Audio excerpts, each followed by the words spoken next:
As you will recall from the illustration of the interconnected nature of the continuum, every one of these 5 dimensions are interconnected, and this means they have a push and pull power over each other.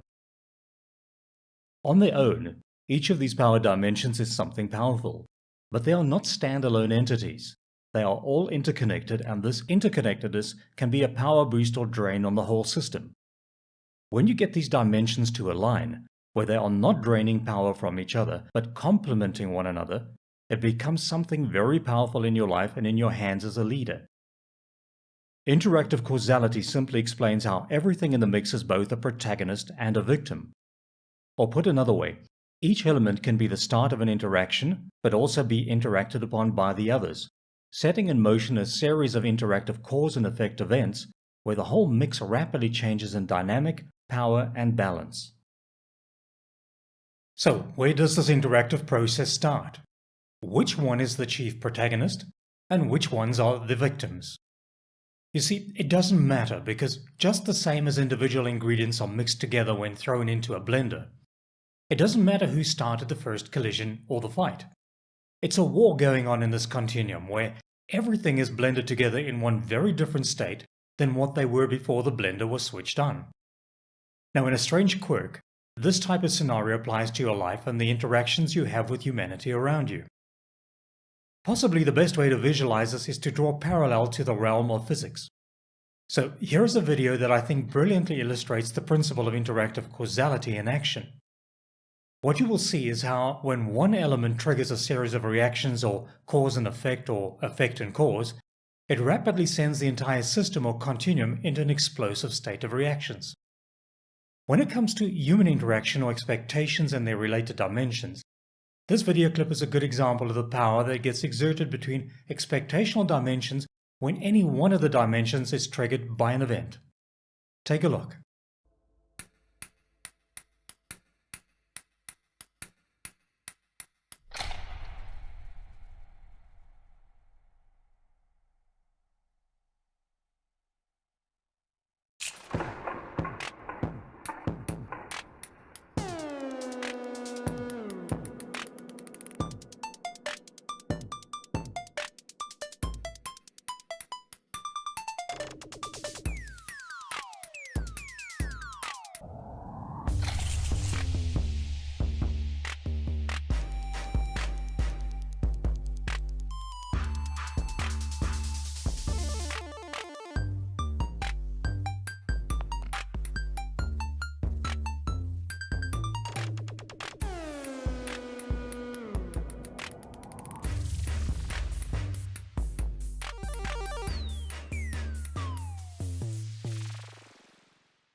What you have just seen should put into perspective what occurs in the expectation continuum realm.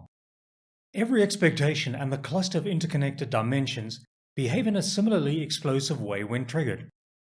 Perhaps now it makes more sense why you feel and react the way you do when an expectation you placed huge value on suddenly goes unfulfilled, or why someone in your team reacts the way they do when you, as a leader, created an expectation that you did not make good on, or worse, have violated. With all that being said, there's probably still some uncertainty in the matter, so let me give you an example. Let's say you've applied for a home loan. Your expectation continuum is loaded in a positive way because you're expecting the approval of that home loan you've been waiting for. It means a lot to you because this will be your first home. You've worked hard for it, saved and sacrificed to get to this point. You're emotionally charged, and to add to your expectations, your fiancé is super excited too. There is just so much riding on this, and you are psyched as you think about your future life in your new home. Then the news comes that the loan has not been approved. Now I want you to think back to the container with the table tennis balls in it. You hear the click of the release mechanism as the trigger ball is launched.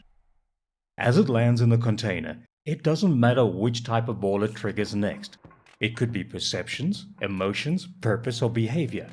It really doesn't matter because in a split second, it all rapidly and violently erupts into a blurred cacophony of emotions, perceptions, attitude, reactions, and behavioral swings, each triggering and changing the state of the others around it until brought under control or until it self-destructs.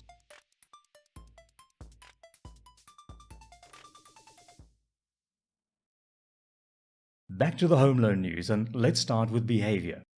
Because for a brief moment you stand frozen in disbelief, and then it triggers your emotions, your perceptions of the situation, and now you cannot contain the energy. It all comes out in a verbal tirade of disbelief, confusion, and anger. And in rapid succession, each dimension triggers a different facet within each of the other dimensions. The duration of the event and how it ends is not relevant to this example. What is relevant is that you need to see what was put in play and how powerfully each of these dimensions triggered the others and was itself impacted upon at the same time. So as we move further through this section on the psyche domain, you will see in more detail how short, medium, and longer-term impacts drive the future events that originate from single events similar to the one I just illustrated. The interactive causality video also does an excellent job of illustrating why positive and negative attitudes and behaviors rapidly spread throughout a tribe, because remember, they are all interconnected through the formation of the tribe.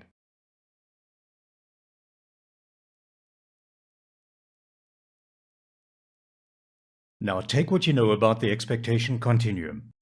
Add multiple continuums into a larger environment such as a group, team, or community, and what you now have is something exponentially more powerful containing varied, diverse, and disparate expectations that are poised to explosively react when the right circumstances trigger them.